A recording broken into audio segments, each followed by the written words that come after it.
बिहार का राजस्व बढ़े, रेवेन्यू जनरेशन हो अलग अलग तरीके से, बट कतई इसका बोझ आम जनता के ऊपर ना पड़े, इस बात को लेकर भी लोक जनशक्ति पार्टी रामविलास पूरी तरीके से स्पष्ट है। अगर मृत्युंजय तिवारी जी जैसे लोगों को भी अपमानित महसूस होना पड़ रहा है संगठन के भीतर, तो ये जरूर राजद के भविष्य के लिए कई सवाल खड़े करता है। देखिए, मुझे नहीं पता कि इसकी रूपरेखा क्या है। एक बार विस्तार में उसको जानकारी लेने के बाद कहीं ना कहीं राजस्व हमारे राज्य का कैसे बढ़े, ये सोच बिहार सरकार की जरूर रही है।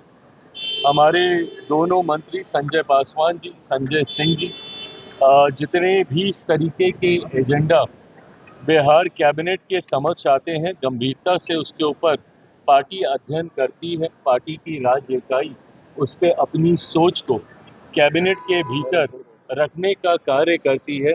आज की तारीख में जब व्यवस्था विस्तार की हम लोग बात करते हैं, अलग अलग जिलों में कॉलेजेस के निर्माण की बात हो, इंफ्रास्ट्रक्चर डेवलपमेंट की निर्माण की बात हो, तो ऐसे में बिहार का राजस्व बढ़े, रेवेन्यू जनरेशन हो अलग अलग तरीके से, बट कतई इसका बोझ आम जनता के ऊपर ना पड़े, इस बात को लेकर भी लोक जनशक्ति पार्टी रामविलास पूरी तरीके से स्पष्ट है, क्लियर है।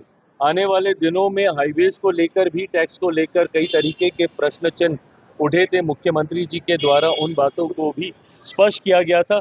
राजस्व को बढ़ाने की सोच हमारी सरकार की जरूर है, पर आम जनता के ऊपर इसका बोझ ना पड़े।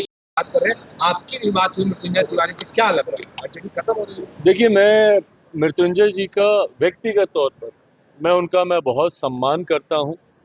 उन्होंने एक ऐसे दल का संरक्षण करने का खूबसूरत शब्दों में हमेशा प्रयास किया जो कि कई बार आसान नहीं था।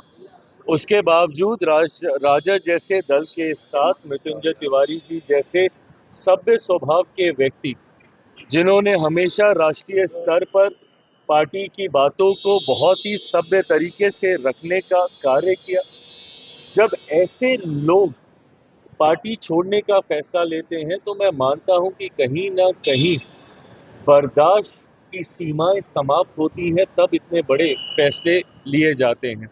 मुझे नहीं पता कौन लोग दीमक की तरह राजद को खाने का काम कर रहे हैं, बट राजद का प्रदर्शन दिखाता तो है ही कि कहीं ना कहीं राजद अब समाप्ति की कगार पर है। आदरणीय लालू प्रसाद यादव जी का मैं बहुत प्रशंसक मैं रहा हूं, मैंने उनका हमेशा बहुत सम्मान किया है, पर जिस तरीके से उन्होंने कार्यकर्ताओं को लेकर आगे चलने का काम किया, हर किसी को का समावेश करके सम्मान देकर आगे चलने का काम किया, कहीं ना कहीं ये परिस्थितियां मौजूदा नेतृत्व में नहीं दिखाई देती हैं। परिणाम स्वरूप अगर मृत्युंजय तिवारी जी जैसे लोगों को भी अपमानित महसूस होना पड़ रहा है संगठन के भीतर, तो ये जरूर राजद के भविष्य के लिए कई सवाल खड़े करता है।